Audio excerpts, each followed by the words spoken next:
അല്ലാണ്ട് ഞാൻ വിചാരിക്കുന്നത് ഒരു സിനിമ എഴുതുന്ന റൈറ്റർക്ക്, ഡയറക്ടർക്ക് അവരുടെ കഥാപാത്രത്തെ പറ്റി ഒരു സ്വപ്നമുണ്ട്. അവർ എഴുതുമ്പം തന്നെ അവർ വെച്ചിട്ടുണ്ട്. അപ്പൊ അവരത് സെലക്ട് ചെയ്യുമ്പം അല്ല എനിക്ക് വേണം, അല്ല എനിക്ക് തരാവോ, അത് എനിക്കുള്ളത് എനിക്ക് വന്നു തരും. ഞാൻ സിനിമയിൽ പോലും വരുമെന്ന് ഓർത്തതല്ല. ഞാൻ സിനിമയിൽ വന്നെങ്കിൽ എനിക്കുള്ളത് എനിക്ക് വരും. പിന്നെ കുറേയൊക്കെ ഇപ്പം ഏതായാലും കുറേ ഇങ്ങനെ അമ്മ ഇതൊക്കെ ചെയ്തു, ഏതായാലും സിനിമയിൽ വന്നു. കുറച്ച് നല്ല ശക്തമായ കഥാപാത്രങ്ങളോട് ചെയ്യണമെന്നൊരു ഇപ്പോൾ ഒരു മോഹമുണ്ട്. ഇപ്പൊ ഞാൻ തുടക്കത്തിൽ ഇന്റർവ്യൂ തുടങ്ങുന്നതിന് മുന്നേ ഞാൻ പേഴ്സണലി പറഞ്ഞു, നമ്മുടെ മനസ്സിൽ പതിഞ്ഞ നമുക്ക് ഇഷ്ടപ്പെട്ട ഒരുപാട് അഭിനേത്രിമാരുമായിട്ടുള്ള ഒരു കമ്പാരിസൺ വരുന്നില്ല. ഞാൻ പേരെടുത്ത് പറയണില്ല, പക്ഷെ ആ ഒരു കമ്പാരിസൺ കേൾക്കുമ്പോ എന്ത് ഫീൽ ചെയ്യുന്നേ? അത് പറഞ്ഞതിൽ ഒരു കഥാപാത്രത്തെ ചെറുപ്പം തൊട്ട് ആ പേര് വെച്ച് തന്നെ കളിയാക്കാറുണ്ട്. പിന്നെ അതെനിക്ക് സന്തോഷമുള്ളൂ. കാരണം അവരുടെ ഒന്നും ഒരു അടുത്ത് പോലും ഇതുവരെ എൻ്റെ അഭിനയം എത്തിയിട്ടില്ല.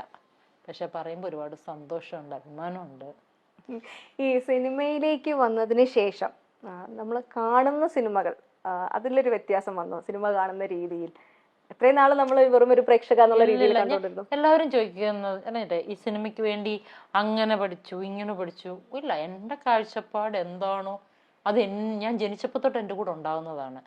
അത് ഓരോ സാഹചര്യങ്ങൾക്കനുസരിച്ച് അത് അങ്ങനെ ഇങ്ങനെയൊന്നുമില്ല. പണ്ടും സിനിമ കാണും, എനിക്ക് സിനിമ ഇഷ്ടമാണ്, ജഡ്ജ് ചെയ്യും. പക്ഷെ ഒറ്റ കാഴ്ചപ്പാട് വ്യത്യാസമുണ്ട്. പണ്ട് സിനിമയെ ഞാൻ കീറി മുറിച്ച അതെന്നെ കാണിച്ചു ഇങ്ങനെ കാണിച്ചൊന്ന് അതല്ല. പക്ഷെ ഇന്ന് സിനിമയിലെ കഷ്ടപ്പാട് കാണുമ്പം അവരെത്രത്തോളം കഷ്ടപ്പെടുന്നുണ്ട്. എനിക്ക് പാത്രം കഴുകിയ വെലുമടക്ക് കഴിക്കാനും കൊണ്ട് തരുന്നൊരു, ഞാൻ ആദ്യം പോയി മിണ്ടുന്നത് നമ്മൾ ഫുഡ് കഴിച്ചു കഴിഞ്ഞാൽ അവിടെ പോയി പാത്രം കഴുകുന്ന കുട്ടികളോട്. എത്ര പേര്, ഒരു നായകൻ തന്നെയോ ഒരു നായിക തന്നെയോ ഒരു ക്യാമറമാൻ തന്നെ ഒരു സിനിമ ഉണ്ടാകുന്നില്ല, ഒരു ഡയറക്ടർ മാത്രമായിട്ട്. ഈ 4 പേരിലല്ല സിനിമ. അതിനകത്ത് ലൈറ്റ് ബോയ് ഉൾപ്പെടെ നമുക്ക് പട്ടിണിയില്ലാതെ, നമുക്ക് ദാഹമില്ലാതെ നമ്മളെ കഴിപ്പിക്കുന്നവരുൾപ്പെടെ എല്ലാവരും ഈക്വലാണ് അല്ലേ? ഇപ്പം മോൾക്ക് ഒരുപാട് നല്ല ഹെയർ ഉണ്ടെന്ന് പറഞ്ഞിട്ട് ഒരു സ്ത്രീ ആവുമോ? നല്ല കണ്ണുണ്ടാകണം, നല്ല ചുണ്ട് എന്ന് പറഞ്ഞാൽ എല്ലാവർക്കും അവനവൻ്റെ അവനവൻ്റെ ബ്യൂട്ടിയിൽ നമ്മൾ ശ്രദ്ധിക്കത്തില്ലേ? എൻ്റെ ഹെയർ നല്ലോന്നും പറഞ്ഞാൽ ഹെയർ മാത്രമാണോ നോക്കുന്നത്?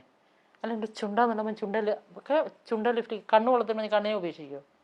അതുപോലെയാണ് ഒരു സിനിമയിലെ എല്ലാവരും സിനിമയുടെ കഥ പറയാൻ തുടങ്ങുമ്പം തൊട്ടുള്ളത് അവസാനം വരെ എല്ലാവരും ഒറ്റ മനസ്സിൽ ഇറങ്ങുമ്പം ദൈവമേ, എനിക്കങ്ങനെ പല ഇതും തോന്നിയിട്ടുണ്ട്. നമ്മൾ ഇറങ്ങുമ്പം ആ ലൊക്കേഷനിൽ നിന്ന് പോകുമ്പോൾ നമുക്കറിയാൻ പറ്റും ഈ സിനിമ എന്താവുമെന്ന്.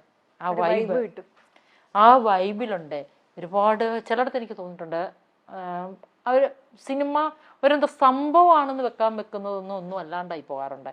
എന്നാൽ എല്ലാം കാരണം ഒരു സിനിമ ലൊക്കേഷൻ ഒരു 100 പേരുണ്ട്, അവർ 100 പേരുടെയും സന്തോഷം എപ്പോഴും പോസിറ്റീവ് എന്ന് പറയുന്നത് എന്തിനാ? ഇപ്പൊ യോഗയ്ക്കൊക്കെ ചിരിയും അതും ഇതൊക്കെ കാണിക്കുന്നുണ്ടോ? പോസിറ്റീവ് വരാൻ വേണ്ടിയാണ്. അപ്പൊ ആ കൂട്ടായ്മയുടെ സന്തോഷമാണ്. ഇപ്പം ധ്യാനത്തിന് പോയാൽ കൈയടിച്ച് പ്രാർത്ഥിക്കുന്നു, ചിരിക്കുന്നു, അങ്ങോട്ടും ഇങ്ങോട്ടും കെട്ടിപ്പിടിക്കുന്നു എന്ന് പറഞ്ഞാൽ എല്ലാവരും സന്തോഷത്തോടെ. സന്തോഷം എന്ന വാക്ക് അതെവിടെയും ഒരു കമ്മ്യൂണിറ്റി ഒരു നല്ല ഇതാണെങ്കിൽ അതിന് സക്സസ് ഉണ്ടാവുമെന്ന് വിശ്വസിക്കുന്ന വ്യക്തിയാണ് ഞാൻ. അല്ലാണ്ട് ഒരു ഗ്യാങ് ഇപ്പോഴും ഉണ്ട്, എല്ലാവർക്കും ഓരോ സെക്ഷനാണ് ഫുഡിന് പോലും. അതൊക്കെ എനിക്ക്, കാരണം എല്ലാവരും അവനവന്റെ വീട്ടിലെ രാജാക്കന്മാരാ അല്ലേ?